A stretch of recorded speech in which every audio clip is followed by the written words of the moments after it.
Kembali lagi dibongkar, neropong asam jadi nyata. Kali ini rubrik kita berbeda dari yang kemarin-kemarin. Hari ini kita kedatangan seorang konselor pernikahan. Kita beri aplaus untuk Mbak Sofi. Terima kasih Mas Michael. Selamat datang Mbak. Sebelumnya kesibukannya akhir-akhir ini apa Mbak? Maksudnya padatnya seperti apa dan ini? Kesibukan saya itu sebagai ibu rumah tangga di rumah sehari-hari, sambil juga beraktivitas sebagai konselor pernikahan, membuka konsultasi secara online. Oke.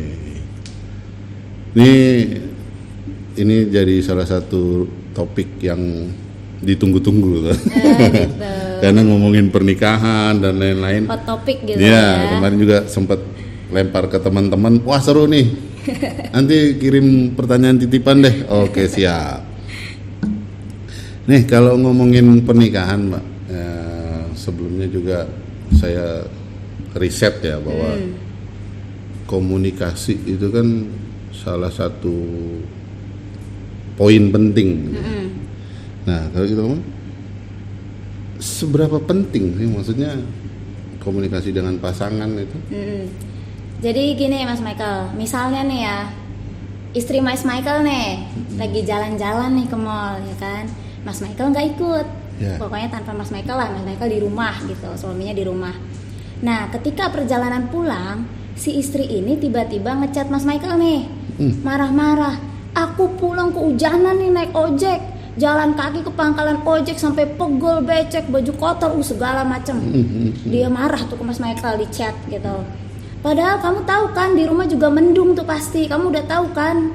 Nah kira-kira menurut Mas Michael nih yang tiba-tiba lah ini nggak ada apa, tiba-tiba dicek kayak gitu, dicekcokin, dimarahin. Ini menurut Mas Michael kenapa kok tiba-tiba istri saya marah sama saya sebegininya? Kenapa tuh Mas? Kira-kira menurut Mas Michael? Kalau dirunut ya mungkin ketika di mall tadi ada hal apa yang buat dia jengkel gitu kan ya, atau nemu sesuatu yang lucu tapi ukurannya nggak ada ya itu kan bisa juga ya, atau satu sisi ya mungkin dari segi sayanya juga ya, maksudnya ketika mungkin di awal saya ada penolakan, diajak yuk ke mall yuk, enggak lah lagi ini lagi itu, akhirnya dong dia jengkel sendiri ke sana, terus ketemu tadi masalah-masalah tadi, akhirnya numpuk meledak gitu. Jadi ibaratnya kayak bad moodnya dia dilampiaskan ke suami gitu ya. Iya betul. Nah ternyata nih Mas Michael, alasan dia menumpahkan gitu semua emosinya adalah karena dia sebenarnya minta dijemput. Kepikiran nggak tuh sama Mas Michael? Dia ternyata di balik ocehannya dia itu yang panjang di chat marah-marah itu ternyata minta dijemput. Kepikiran nggak di kepala Mas Michael gitu sebagai suami? Ya akhirnya kepikirannya gini, maksudnya apakah kepikiran, oh dia tuh minta dijemput, kepikiran nggak sih bahwa apakah dia minta dijemput gitu, ada nggak sih pikiran di Mas Michael kayak gitu? Ya mungkin setelah dia ngamuk-ngamuk baru gitu ya. dijemputnya sini gitu kan mungkin ya. Iya, itu setelah ngamuk-ngamuk gitu kan. Jadi awalnya kan nggak kepikiran gitu ya. Betul. Nah itu tadi Mas Michael, coba bayangin misalnya kita puluhan tahun hidup dalam rumah tangga yang komunikasinya seperti itu, bilangnya A maksudnya B, kan pusing. Nah coba rasanya gimana tuh kalau di pernikahan puluhan tahun komunikasinya begitu, enak nggak tuh kira-kira? Nah disitulah peran komunikasi itu berjalan, pentingnya komunikasi itulah yang menentukan pesan yang disampaikan oleh pasangan kita, pesan yang disampaikan oleh kita apakah bisa tersampaikan dengan jelas dan baik kepada pasangan kita. Gitu. Nah jadi komunikasi itu ibarat jembatan, misalnya nih istri, nih suami gitu kan. Nah si istri ini mau menyampaikan pesan nih ke suami, tapi di tengah-tengah ada jurang, nggak mungkin dong masuk ke jurang. Jadi harus pakai mediatornya kan, ada si jembatan itu. Nah jembatan itulah yang disebut komunikasi kita ibaratkan. Nah jika jembatannya itu lancar, ibaratnya nggak ada bolong-bolong, nggak goyang-goyang gitulah ya, mulus jalanannya, maka proses penyampaian pesannya itu juga kan akan tersampaikan dengan baik gitu ya. Betul. Tapi jika jembatannya itu ada cacat, ada bolong, yang mana bisa diibaratkan bahwa komunikasinya itu buruk, maka baru setengah jalan dia putus. Suami belum bisa nih menerima pesan dengan baik karena yaitu komunikasi istrinya buruk misalnya gitu. Jadi akhirnya si suami ini jadi berasumsi, ngira-ngira, nebak-nebak, ya kan? Ini apa sih yang mau dimaksud istri saya? Dia tuh mau nyampein apa sih sebenarnya gitu? Kok saya nggak bisa menerima dengan jelas ya? Karena ternyata memang dia belum sampai ke suaminya, baru di tengah jalan nih, jembatannya bolong nih, komunikasinya cacat, jadi nggak sampai. Akhirnya muncullah asumsi, oh ternyata main tebak-tebakan tadi dia minta dijemput toh, oh ternyata dia tuh marah-marah karena saya nggak nawarin jemput gitu. Betul. Bilangnya A maksudnya B, nggak ada tuh kata-kata aku mau dijemput dong, itu aja nggak ada gitu ya. Jadi ternyata maksudnya itu. Nah karena komunikasi yang buruk ini akhirnya muncullah banyak miskom. Nah miskom inilah yang memunculkan banyak pertengkaran. Akhirnya semakin banyak pertengkaran, hubungan suami dan istri pun semakin renggang. Nah jadi hubungan dalam rumah tangga merenggang, banyak pertengkaran, akhirnya ya itulah mungkin saling diem-dieman, atau mungkin ambil keputusan bercerai, atau mungkin malah lari ke orang ketiga yang dinamakan selingkuh gitu Mas Michael. Oke, jadi intinya adalah bahwa ini harusnya komunikasinya sampai C, dia berhenti di B. Iya. Suaminya tebak-tebakan nih. Iya. Padahal memang mungkin harusnya pesan itu komplit gitu ya sampai. Betul. Nah, kalau ngomongin kesalahan atau masalah tadi, selain itu tadi yang pesan di tengah jalan putus dan lain-lain, apalagi yang kerap terjadi dalam komunikasi dalam pasangan? Oh iya. Kalau masalah komunikasi itu biasanya terjadi karena suami istri ini tidak memahami bagaimana cara berkomunikasi dengan benar. Nah ternyata ada loh Mas Michael, cara berkomunikasi dengan benar tuh ada teorinya sendiri. Jadi ada 5 prinsip komunikasi efektif, disingkatnya REACH.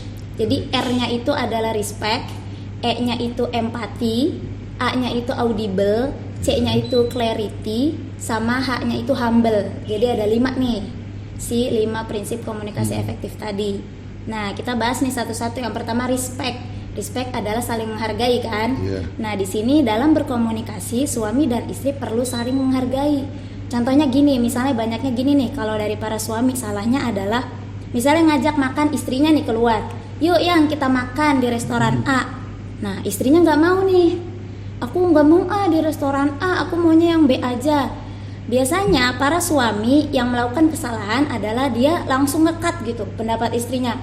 Udah kamu kan istri, nurut aja, udah nggak usah lah banyak ngomong gitu, nggak usah banyak cincong, udah nurut aja, saya kan suami kamu. Nah seharusnya suami bisa menghargai pendapat istrinya.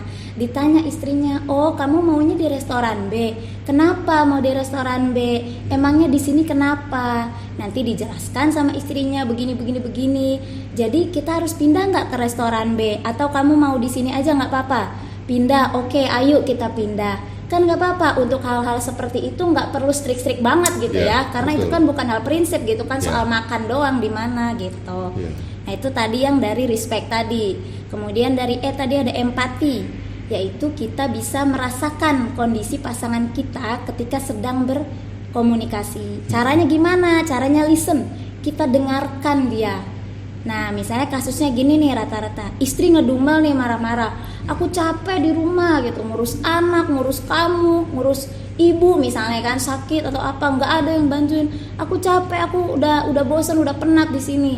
Nah salahnya adalah biasanya para suami ini langsung menjudge istrinya, gitu aja capek, ya udah sabar-sabarin aja, namanya juga berumah tangga, emang capek kerja gitu, nggak usah banyak ngeluh-ngeluh lah gitu. Nah itulah yang dinamakan bahwa suami tidak bisa merasakan kondisi yang sedang dihadapi istrinya. Jadi baiknya adalah suami merespon dengan, oh kamu capek ya, yang sabar ya, aku tahu kamu kuat, aku tahu kamu tuh bisa, apa nih yang bisa aku bantu sebagai suami untuk meringankan capeknya kamu gitu. Jadi belum lagi ditambahin nih Mbak ya, maksudnya ya mungkin si suami di kantor lagi Iya, lagi hektik gitu Iya, ya. lagi hektik, terus lagi ngalamin hari yang kurang baik. Iya, gitu. benar-benar. Aduh, Jadi kamu ini kepancing. nggak tahu apa, laki kerja diomelin gitu. Iya, Makin jadi dong. Iya, makin jadi kepancing itu. Nah, gitu. Jadi di poin kedua ini adalah kita harus menunjukkan empati kita kepada lawan bicara kita. Nah, yang ketiga tadi audible. Audible di sini adalah pesan yang kita sampaikan itu harus bisa didengar dengan jelas oleh lawan bicara kita, oleh pasangan kita.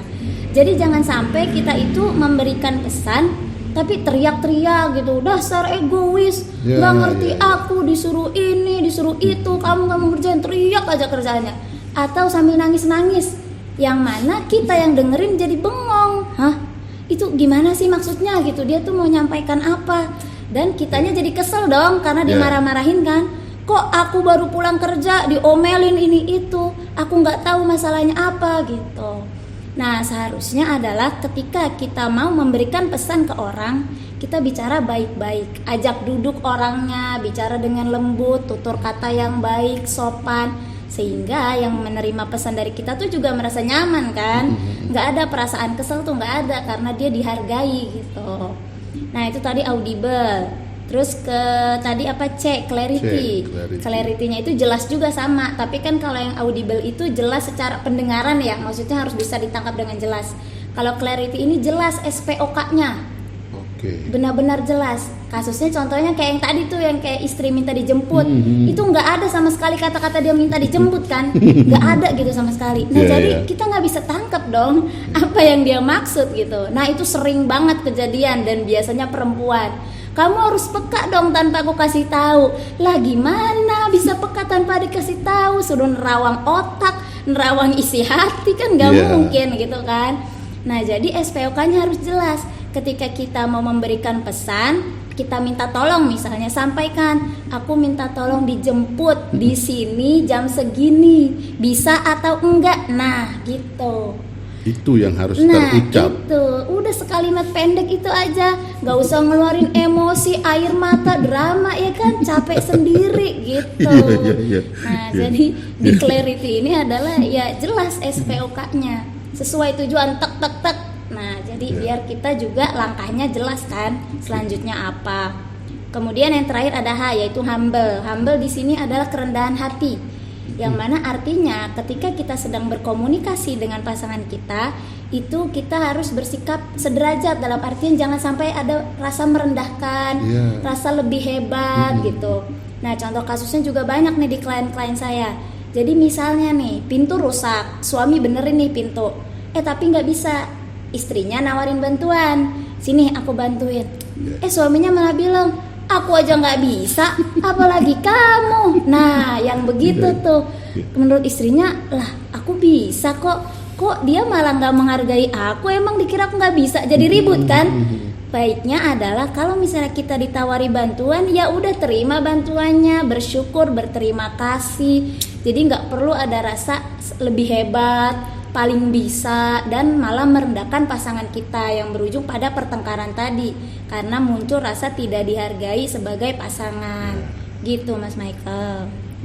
Tapi tadi kalau dari poin tadi Mas Sofia, bahwa di audible tadi, bahwa di audible dan clarity itu bahwa harus jelas penyampaiannya, SPOK dan ada nggak bahasa mungkin yang bisa dibilang ini jangan keluar gitu dari mulut pasangan, misalkan ya kita mungkin bahasa negatifnya bukan akhirnya kata kasar dan lain-lain ya, mungkin kayak tidak, jangan atau apa gitu, ada nggak sih yang mesti dipagerin gitu bahasa-bahasa itu? Yang dipagerin itu adalah kebalikan dari yang Rich tadi, lawan katanya aja semuanya gitu. Dari Rich berarti kan dari R tadi kan respect, berarti yang tidak boleh adalah kalimat-kalimat yang menunjukkan kita tidak respect pada pasangan. Yang seperti tadi misalnya, udah nurut aja, kamu kan istri, atau alah semua kan aku yang biayain, udah kamu mah nggak usah macem-macem, segala macem deh pokoknya. Take control, jadinya kan pasangannya nggak punya power apa-apa gitu. Terus juga kemudian ada empati, berarti kebalikannya dari empati yang seperti tadi. Misalnya apa tadi, jangan banyak ngeluh, jalanin aja gitu kan, ini emang udah kehidupannya kayak gini, jangan ngeluh terus, kerja mah kerja aja, nggak usah dikeluh-keluhin. Jadi kita tidak bisa paham kondisi pasangan kita saat itu.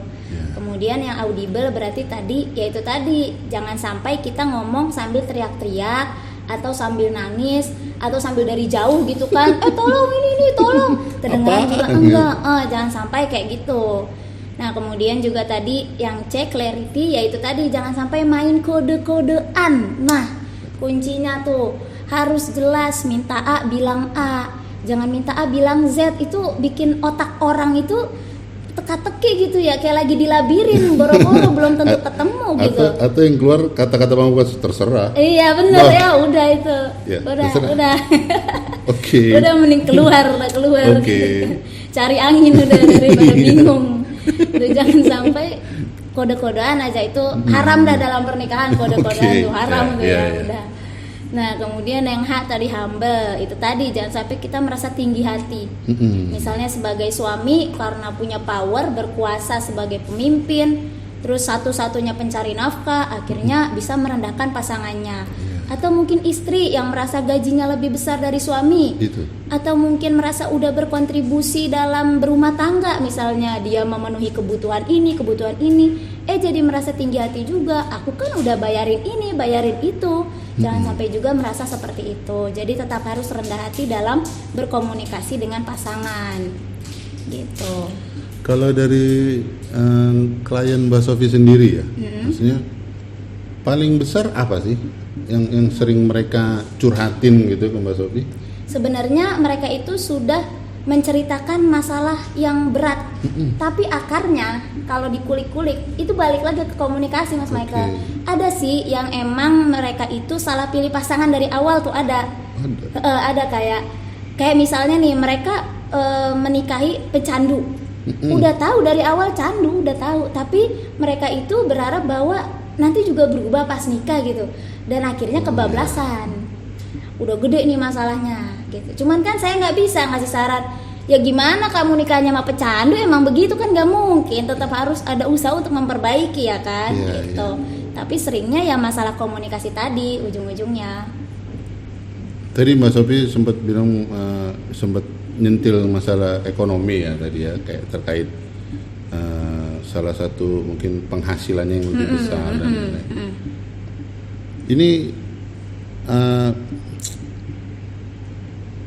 Ini kan nggak jarang, akhirnya ya tadi arahnya ke apakah ke akhirnya jadi debat.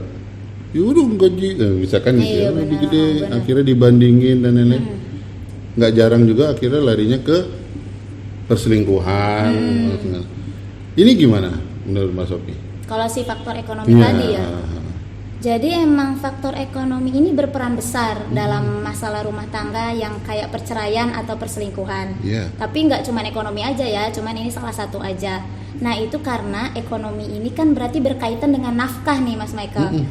Biasanya para istri itu jika tidak dinafkahi oleh suaminya, beneran tidak dinafkahi gitu ya, tapi kondisi suaminya itu sehat, bisa kerja, otaknya waras, nggak cacat fisik, bahkan cacat fisik pun banyak orang yang kerja gitu kan, intinya dia males-malesan lah gitu.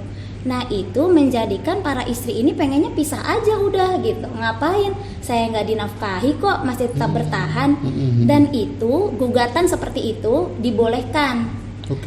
Jadi dalam sigot taklik yang ada di buku nikah, kan di buku nikah ada sigot taklik. Itu kondisi-kondisi di mana istri bisa menggugat cerai suaminya. Salah satunya adalah jika istri tidak mendapatkan nafkah wajib selama 3 bulan. Itu boleh menggugat cerai, tapi nggak pasti akan cerai gitu, enggak, cuman boleh aja. Nah itu salah satu kondisi yang membuat perceraian. Apalagi ditambah kemarin pandemi juga banyak itu kasus perceraian karena ekonomi tadi kan, PHK suami.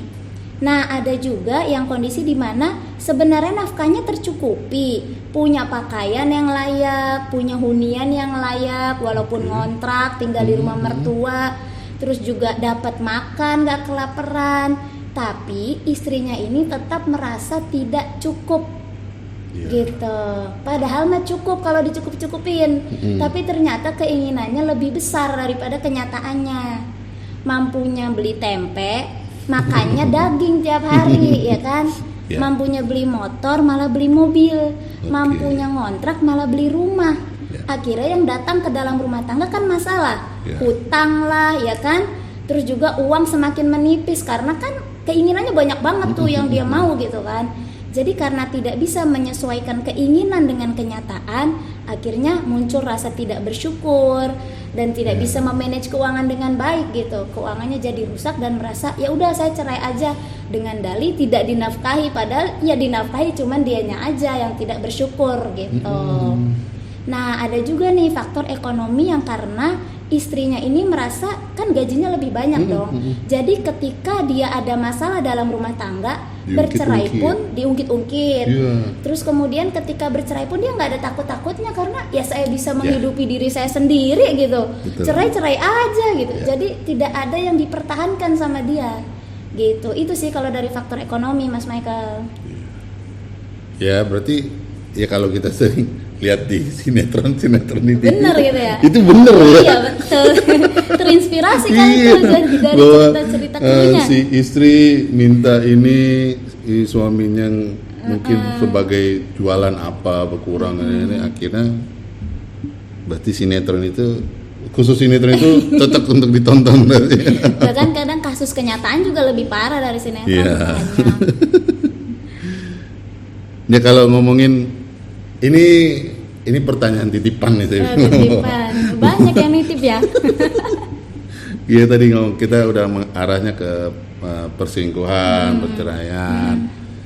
Ya kalau saya lihat bahwa mungkin hubungan yang datar lah tadi, termasuk komunikasi juga yang akhirnya nggak jelas, si A mau B, yang C mau D gitu kan, nggak ketemu.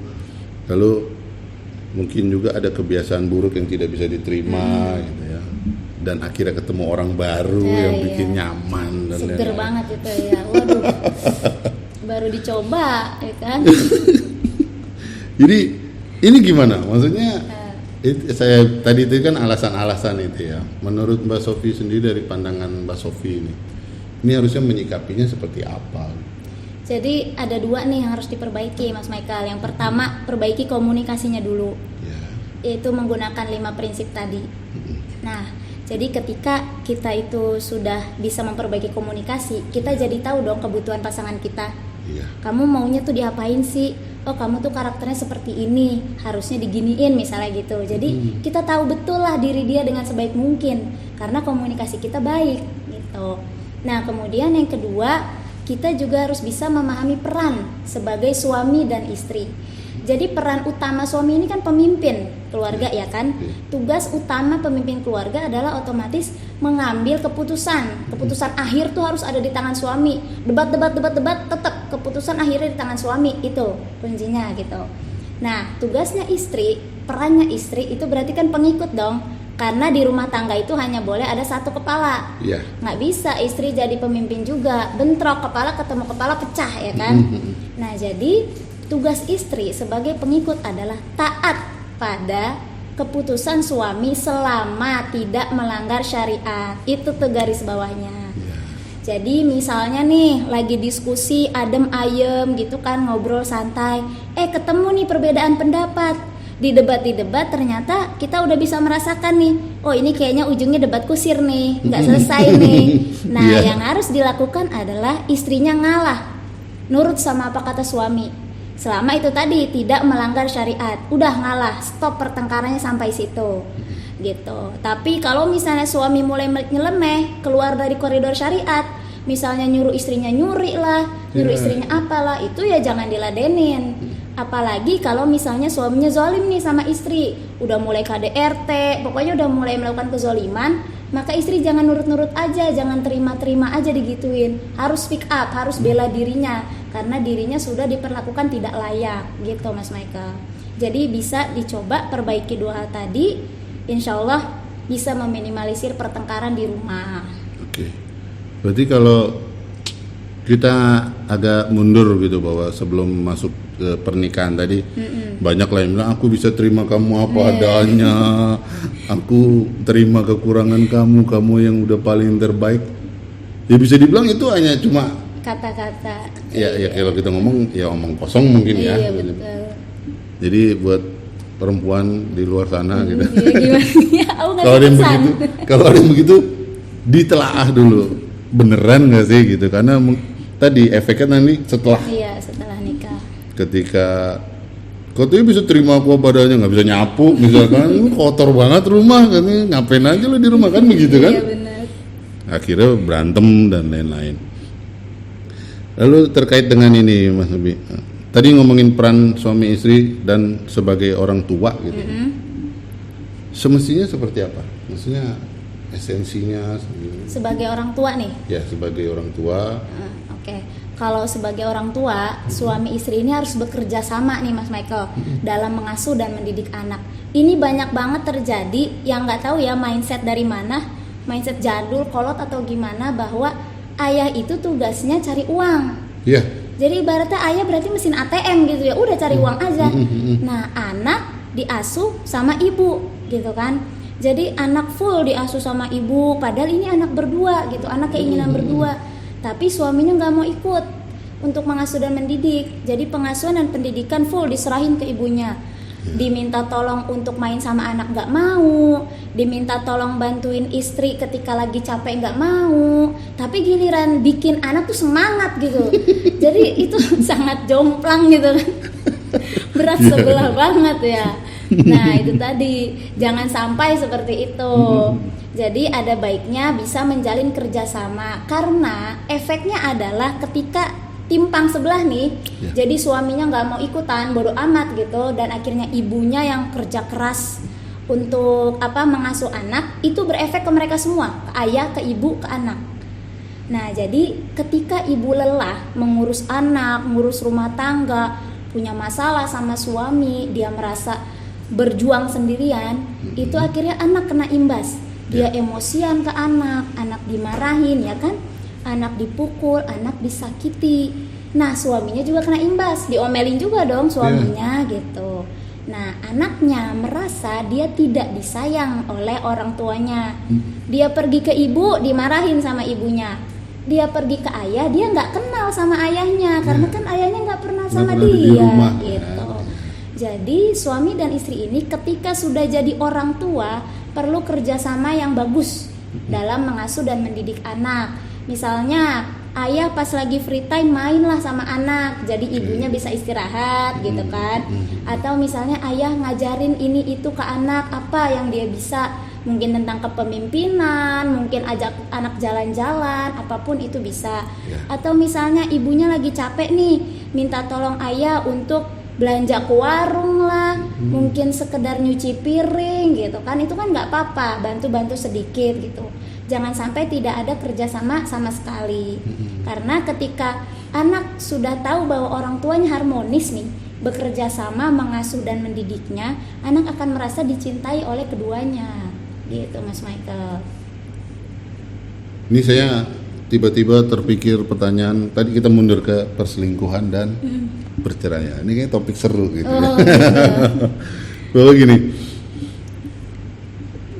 ini nggak cuma di sinetron ya, maksudnya beberapa teman juga bahwa udah berdasarkan based on true story gitu. Teman gitu ya, disebut nih teman.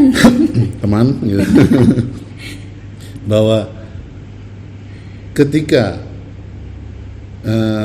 perselingkuhan itu terjadi gitu ya, nggak perempuan nggak laki-laki akhirnya melihat sosok yang ini yang nggak gua dapet dari pasangan gua gitu ya, entah sisi apanya nggak tahu, tapi ini yang nggak gua dapet.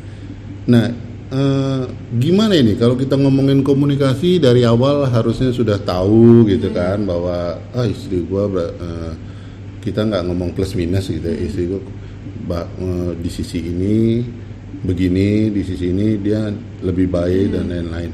Nah ketika orang punya alasan, saya yakin ini mungkin di klien Mbak Sophie juga ada gitu ya, bahwa ketika orang dia adalah sosok yang gua nggak yang saya nggak lihat dari istri saya itu ada di dia gitu. Ini gimana? Jadi kalau misalnya kita sedang melihat kekurangannya pasangan, rumusnya gini Mas Michael, kelebihan pasangan itu kita taruh di depan nih, merembet tuh kelebihannya tuh. Nah kekurangannya taruh nih di belakang, gitu kan. Jadi ketika ada kekurangan yang muncul, tugas kita adalah kita keluarin semua kebaikan-kebaikan yang kita pajang nih di depan. Keluarin semua kebaikan-kebaikannya. Biar apa?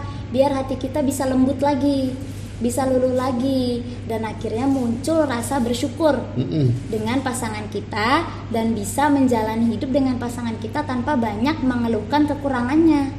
Karena kita sadar bahwa ya semua orang punya kekurangan kelebihan. Dia berkata seperti itu, ini nggak ada nih di pasangan saya cari sama yang lain. Lah dikira pasangan lu nggak tahu kalau lu banyak nggak adanya juga. Tapi dia tetap aja tuh bertahan gitu. Jadi bukan masalah itunya, tapi masalah bagaimana kita bisa menyikapi si kekurangan dan kelebihan itu. Jadi ketika menemukan kekurangan pasangan, terus ingat baik-baiknya, terus pasti ada baik-baiknya. Nah itulah yang akhirnya nanti bisa merubah pikiran kita untuk kembali lagi kepada pasangan kita. Atau kalau misalnya dirasa kekurangannya itu penting banget nih untuk dipenuhi gitu ya, itu kita bisa komunikasikan dengan pasangan kita. Entah itu masalah seksual, misalnya kan masalah hubungan ranjang tuh biasanya kan para suami maunya begini, maunya begitu. Itu harus dikomunikasikan dengan istrinya. Dan selama itu masih dalam koridor syariat, lagi-lagi nih ya, masih sesuai syariat cara menggauli istrinya, maka istri seharusnya bisa untuk menerima ajakan suami yang seperti itu. Ajakan suami dalam artian ya itu tadi dalam berhubungan tadi maunya seperti apa, nah itu harus bisa diterima dan diusahakan oleh istri. Gitu Mas Michael. Kalau ngomongin akhirnya hubungan suami istri ada konflik, lalu kita ngomongin faktor luar ya, faktor bolehlah sebut lingkungan. Ketika tadi ngomongin kita sebut masalah ranjang tadi bahwa ya kita nggak tahu ya ketika keluar dari rumah suami bergaul di kantor seperti apa, istri di rumah ketika mungkin belanja sayur di depan rumah, ngobrol-ngobrolan warung kopi gitu kan, bahwa faktor lingkungan ini kan punya pengaruh juga. Misalkan saya curhat ke teman, aduh istri gue udah bro gini masuk dangdung semua nih, yang ya mungkin kalau kita bisa pilah-pilah oke gitu. Cuman ketika semuanya satu suara dan kita akhirnya goyah juga gitu kan. Di satu sisi itu seperti apa, lalu kedua nih faktor lingkungan ini menurut Mbak Sophie seberapa besar pengaruhnya? Jadi menurut saya kalau faktor lingkungan dari yang Mas Michael bilang tadi adalah itu mereka itu merespon apa yang kita berikan. Jadi tergantung kitanya nih sebagai pasangan mau ngeluhin jelek-jeleknya pasangan ke mereka enggak. Kalau nggak ngeluhin kan nggak bakal dikeluarin tuh, ya kan? Nah itu juga salah satu peran dari suami dan istri. Masing-masing harus menjaga kehormatan pasangannya. Suami harus menjaga kehormatan istrinya dengan cara apa? Tidak membuka aibnya istri keluar, termasuk ke keluarganya, ke teman-temannya, apalagi ngeluh ke tukang warung kopi yang bukan siapa-siapa gitu. Itu jangan sampai. Kalau misalnya ada masalah, maka langsung ke profesional, konselor pernikahan misalnya. Jadi bisa dapat solusi, bukan sekedar keluhan. Kalau ke teman kan bukan profesional, jadi masukannya itu yang kita dapat subjektif semua, iya kan? Gak mungkin dong dia ngelihat dari masalahnya, butuh pemikiran soalnya nih ngurusin masalah rumah tangga orang, gak mungkin dong gitu. Nah kemudian juga si istri juga punya peran untuk menjaga kehormatan suaminya. Salah satunya yang menjaga aib suami, kalau lagi ngobrol sama siapa ya jangan diumbar aib suaminya sekecil apapun itu gitu kan. Terus kalau lagi sendirian menjaga harta suami, suami lagi keluar kota pulang-pulang ludes semuanya dijualin, nah itu gimana tuh kan, hartanya suami dijual-jualin semua dipakai. Atau dia bisa menjaga harga dirinya ketika tidak ada suaminya, maka dia tidak menerima tamu laki-laki sembarangan, nggak jalan sama laki-laki yang bukan muhrimnya gitu Mas Michael. Jadi selama kita menjaga itu, menjaga permasalahan rumah tangga kita tetap di dalam rumah, tidak keluar sembarangan, maka insya Allah si lingkungan itu juga nggak akan terlalu berpengaruh kepada kita gitu Mas Michael. Jadi biarlah itu semua di dalam tembok rumah. Iya aja, tembok rumah. Jadi semuanya aman. Iya, kecuali ada yang nguping gitu kan. Kalau dari Mbak Sophie sendiri bahwa punya klien, banyak klien dan lain-lain, Ini kalau kita ngomongin dari segi durasi pernikahan gitu ya, maksudnya yang paling nih, yang datang ke Mbak Sophie dengan masalah ini rentan durasi pernikahan tuh dia ada kotak-kotaknya nggak sih? gitu? Iya, misalkan Iya. yang 5 tahun nih masalahnya biasanya seperti ini gitu. Iya. Itu gimana? Kalau durasi pernikahan itu yang 10 tahun ke bawah, itu hampir sama tuh masalahnya. Iya. Lagi chaos-chaosnya gitu. Pernah ada juga klien saya usia pernikahannya 10 tahun ke atas, 20 tahun tuh juga ada. Tapi bukan untuk meminta keputusan nih saya harus pisah atau enggak ya, bukan ke situ. Oke. Udah gimana nih saya cara menyikapi pasangan saya gitu. Iya. Dia tetap akan bertahan dengan pasangannya. Tapi kalau misalnya 10 tahun ke bawah masih ada pemikiran, Mbak, ini saya harus bertahan atau cerai aja ya gitu. Jadi ada keputusan-keputusan itu karena mungkin anak belum banyak, hubungan belum terlalu dekat dengan semuanya dan lain Iya. sebagainya, mungkin jadi dia bisa kepikiran seperti itu. Tapi kalau yang udah 10 tahun ke atas gitu ya, ya udahlah bodo amat dia mau kayak gimana kayak gitu. Jadi lebih kepada fokus ke hal lain, mungkin ke anak-anak atau kegiatan yang lain, cari kegiatan lain gitu. Berarti Mas Sophie berat juga ya bahasanya kalau tadi akhirnya ada saya nanya misalnya, Mbak, ini gimana? Saya harus cerai apa? Atau enggak ya, maksudnya harus pisah atau tetap bertahan? Berarti keputusan di Mbak gitu? Enggak, pembuat keputusannya tetap di Iya, tetap kayak saya memberi pengarahan, Iya. pengarahan. Misalnya plus minusnya nih, kalau misalnya bertahan seperti ini, solusinya seperti ini.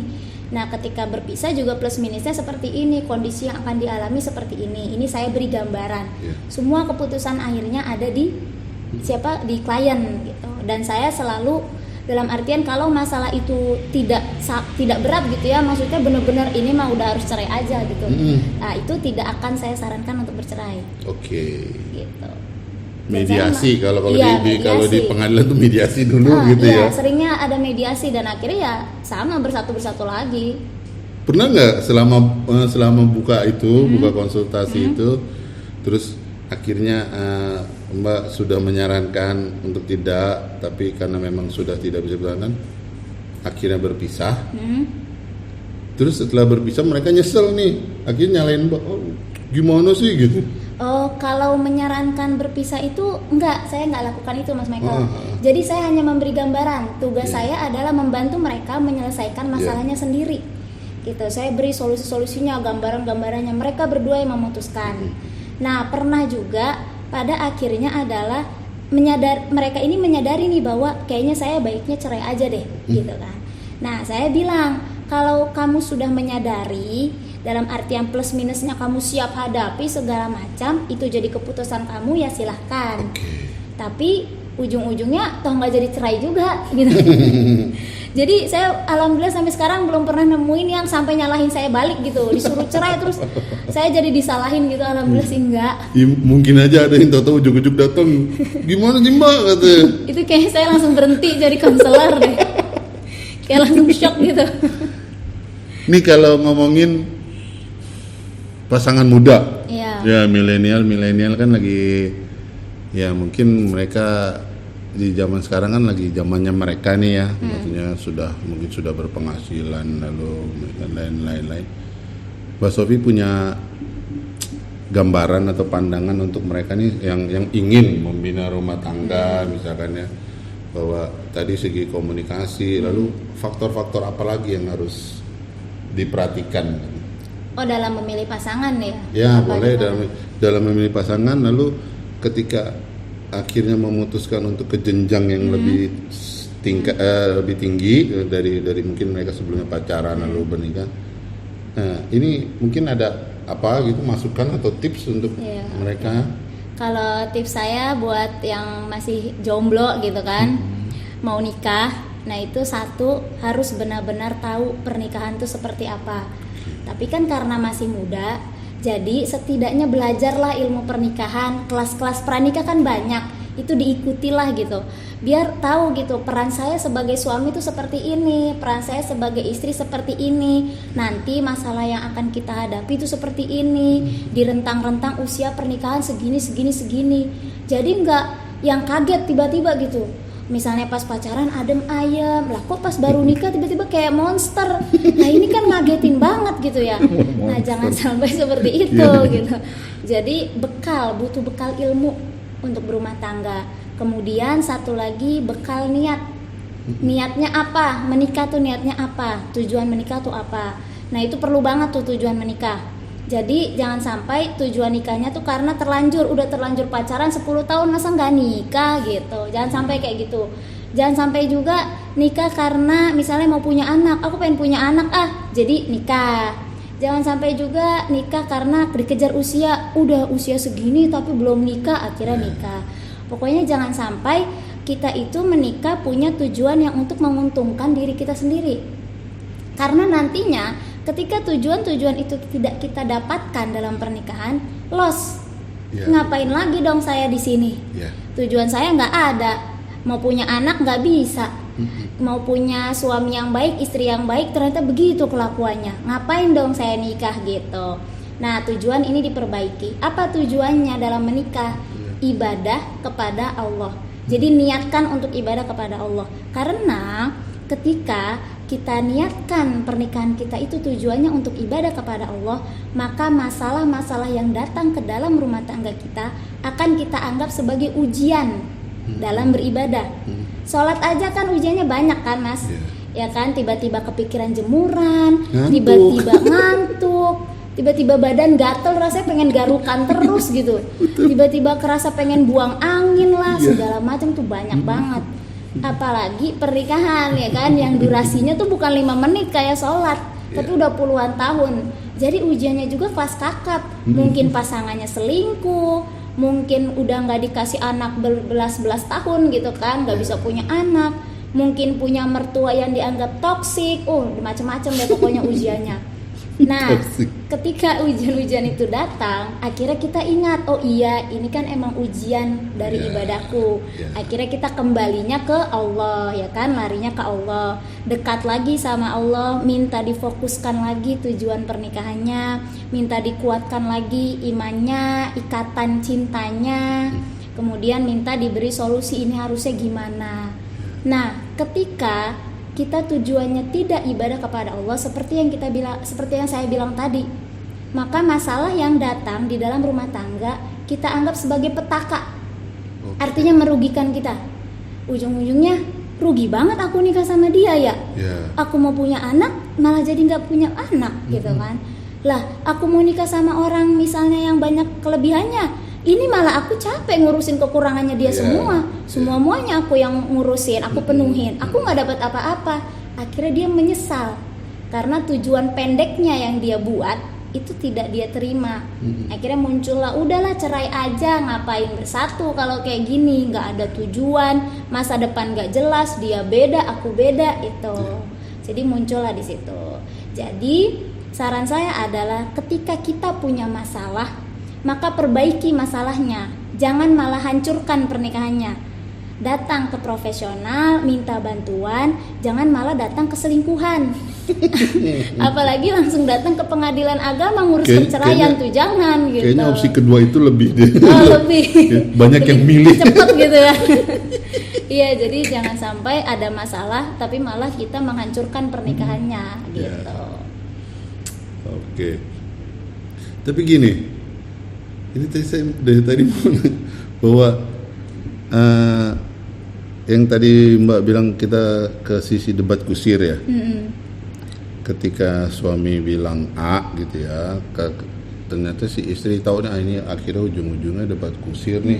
Akhirnya lebih memilih untuk mengalah. Tapi kalau akhirnya mengalah terus dipendem, meledak gitu. Kan nggak jarang bahwa walaupun hal kecil, misalkan abis mandi taruh handuk di jemuran ya, gitu kan ya. Ini dilakuin bertahun-tahun gitu aja kan, kesel sendiri. Mungkin kalau yang akhirnya sudah bisa terima, ya udahlah suami gue begini kan gitu. Itu untuk hal kecil, tapi kalau hal yang udah besar misalkan akhirnya dipendam terus meledak, efeknya kan kemana-mana gitu. Ini gimana? Jadi itu terkait dengan ekspresi emosi. Balik lagi ke komunikasi gitu kan. Jadi memang suami istri ini setiap hari ya, saya sarankan itu bisa saling mengungkapkan perasaan. Jadi aku minta maaf ya, hari ini mungkin aku udah bikin kamu terpaksa nih nurutin aku, misalnya suami. Itu istri digituin luluh Mas, beneran luluh. Karena dia merasa dihargai. Oh ternyata suami saya juga merasa bersalah ya, udah maksa saya ngikutin dia gitu. Nah terus kemudian sudah tuh bilang minta maaf. Setelah minta maaf bilang terima kasih. Ini saling ya, suami dan istri juga begitu ya. Jadi bukan suami doang ke istri, tapi saling. Bilang terima kasih ya kamu hari ini udah begini gitu. Kemudian dinasehati, kasih kritik saran, atau pokoknya kedepannya tuh kayaknya kita mendingan begini deh, atau kayaknya kamu baiknya begini deh, begitu deh gitu. Jadi setiap hari kalau bisa ada komunikasi itu untuk mengisi yaitu tadi kekosongan hati yang mungkin kayak ada perasaan sakit ya kan, ada perasaan merasa kok dia egois banget. Nah dengan mengungkapkan perasaan-perasaan tadi, dengan minta maaf, terima kasih, kemudian dengan rasa bersyukur gitu kan, suami saya begini, aku bersyukur banget kamu orangnya seperti ini, aku suka kamu hari ini seperti ini. Kemudian juga ada ide-ide masukan kepada pasangan, tanda bahwa kita kan diperhatikan. Ya kan, misalnya tadi kamu salah loh melakukan ini, jadi besok kalau bisa jangan begitu. Itu kan tanda kita diperhatikan gitu Mas. Nah kalau misalnya ekspresi emosi tadi berjalan dengan baik, maka insya Allah gak akan ada yang dipendam karena kan semua keluar. Istri bisa ngeluarin, iya aku sebenarnya gak suka tadi taat sama kamu, maksudnya gak suka nurutin kamu, tapi karena kamu suami aku, karena kamu pemimpin aku, insya Allah aku ridho nurutin kamu. Itu adem gitu jadinya. Nah itu juga saya praktekkan di rumah tangga saya gitu.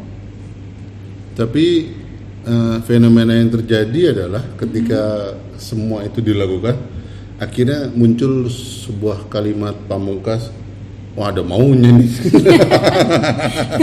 Iya kan? Ini enggak misalkan istri dibaik-baikin, wah ada maunya nih. Itu terjadi ketika itu jarang dilakukan, berarti ada maunya dong ya kan. Kalau tiap hari begitu udah terbiasa ya itu mah udah habit aja yang jadi emang rutinitas bagus. Akhirnya, ya. Bukan ada maunya lagi. Setahun gak pernah ngucapin terima kasih, tiba-tiba terima kasih, wah pasti ada maunya. Kalau yang laki, wah mau beli mainan baru nih, mau beli kaset PS baru nih. Dibaik-baikin. Memang seru kalau obrolan gini, mau sampai besok pun pasti ada bahas, ada topik baru lagi yang mesti ini, walaupun luas. Kadang kita menyikapinya mungkin kalau saya pribadi kan mainnya logika pada akhirnya ketika karena laki-laki. Ya kan ketika Mbak Sofi sebagai konselor pernikahan tadi bahwa memang harus dipikirkan matang karena memang klien ini kan butuh saran yang benar-benar. Nah ngomongin saran, Mbak Sofi pernah nggak sih ngasih saran yang lucu gitu ke mereka atau yang aneh? Nih lo, nih dilakuin nih, nanti pasangan kamu gini deh gitu. Kalau lucu atau aneh, saya nggak tahu ya maksudnya lucu atau aneh itu gimana. Tapi ya selama ini alhamdulillah saran-saran yang saya berikan seperti saya tuh memberikan saran untuk pasangan-pasangan yang bertengkar atau hubungannya renggang atau tiba-tiba mau cerai, itu saya kasih saran kayak tips memelihara cinta di rumah misalnya. Itu saya nggak bisa bahas di sini, ya. Oke, terus sama cara minta maaf ke pasangan tuh kayak apa, itu saya detail Mas, ada caranya begini, apa yang kamu lakukan, perilaku apa, perkataannya seperti apa, runutannya kayak gimana, itu saya kasih gitu. Ya karena mungkin ada aja gitu.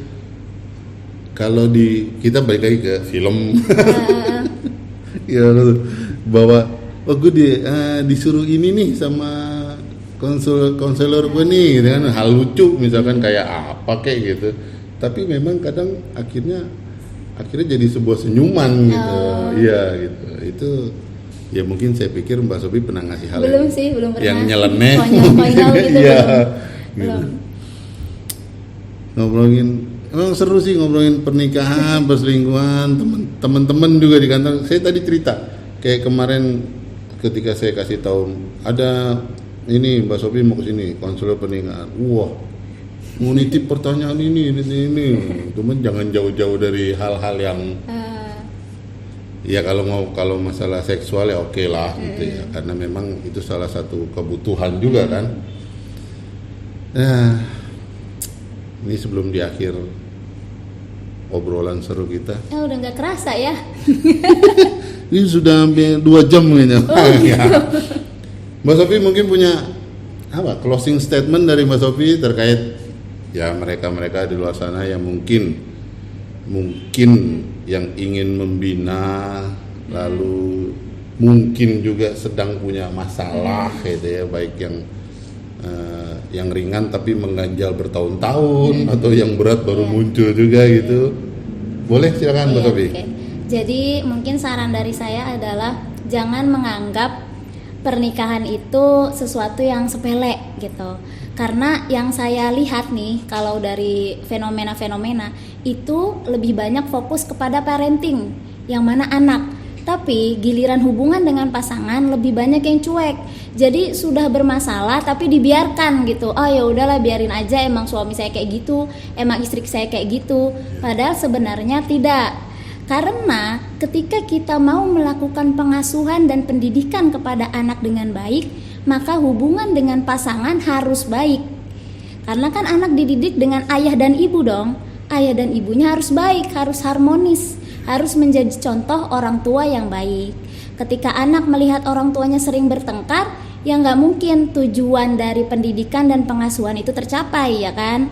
Jadi kalau bisa teruslah belajar memperbaiki rumah tangga kita sendiri. Jangan ngurusin rumah tangga orang, gosip-gosip kita tontonin. Tapi rumah tangga kita sendiri udah kayak hampir berkarat, membusuk, udah baunya kemana-mana, kita nggak urusin gitu.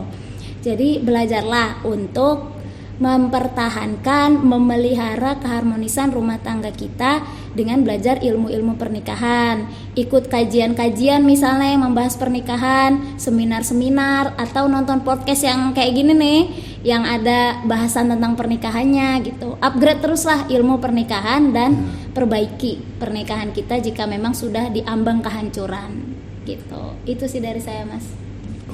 Oke. Baik, waktu juga lah yang memisahkan kita. Mungkin nanti ada sesi-sesi berikutnya dengan Mbak Sofi, dengan permasalahan baru, dengan pertanyaan-pertanyaan baru, dengan fenomena yang baru yang terjadi juga. Baik, terima kasih. Sampai jumpa di bongkar selanjutnya dengan narasumber hebat lainnya.